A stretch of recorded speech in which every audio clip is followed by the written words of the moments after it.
Kenji Anabuki is the director of Scarlet Nexus, but he was also the director of Tales of Vesperia.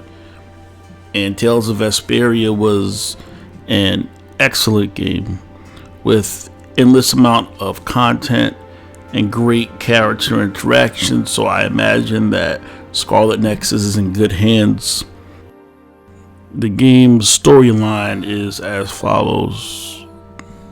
In the future, in the far distant future, a psionic hormone was discovered in the human brain, granting people extrasensory power and changing the world as we know it.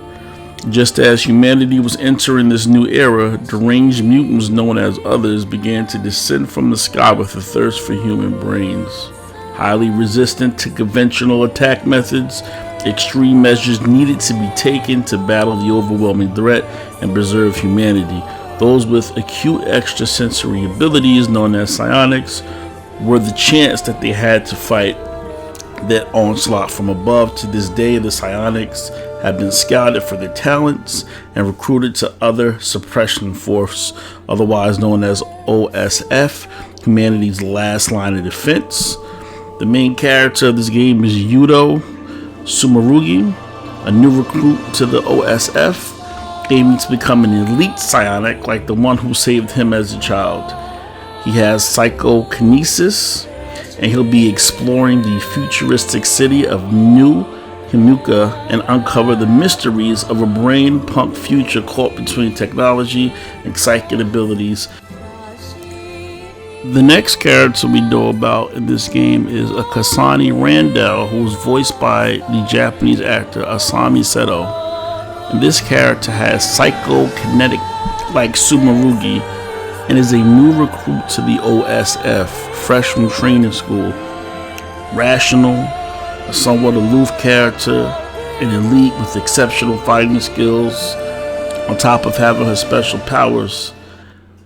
One of the interesting things about this character is that she has these mysterious visions.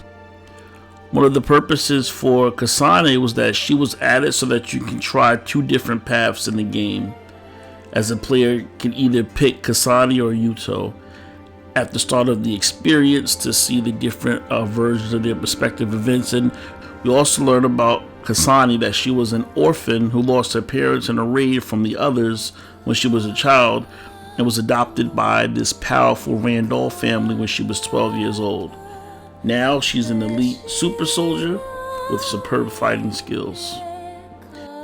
There are three other characters, and the first one is Tatsumi Nazar, voiced by Marika Kuno, has been in the OSF for 12 years and is a clairvoyant. She is shy but a determined fighter who keeps her composure in battle. She's bashful in front of strangers, gets extremely nervous, tenses up when having a conversation with someone, and then gets upset about it later, and she's unexpectedly competitive. Then we have Gemma Garrison, voiced by Ryota Takeuchi. And this is a 38-year-old veteran of the Other Suppression Force whose special ability is to make his body impenetrable as a defensive measure. Since extrasensory powers decline with age, Garrison is being treated with growth suppressants. So while he only looks a little older than the others, this combat expert is in fact nearing retirement. Finally, so far we have Luca Traverse, voiced by Shinisuke Akasaki, is a male fighter who has been with the Other Suppression Force for 22 years and is able to teleport. He ranks highly in the OSF as one of the 7 most talented members and is a cool-minded soldier able to analyze a fight and make tactical decisions. He may appear to be like this gentle little boy who can also be mistaken for a little girl. I don't know what's with anime and these tropes, but he's actually a brilliant and collected OSF fighter who can analyze any situation and come to a decision. He is experienced and high-ranking with particularly outstanding ability, and again his superpower is teleportation. So that's just a short summary of what we know about the game so far. There are more details, but more or less that's the story and what we're dealing with.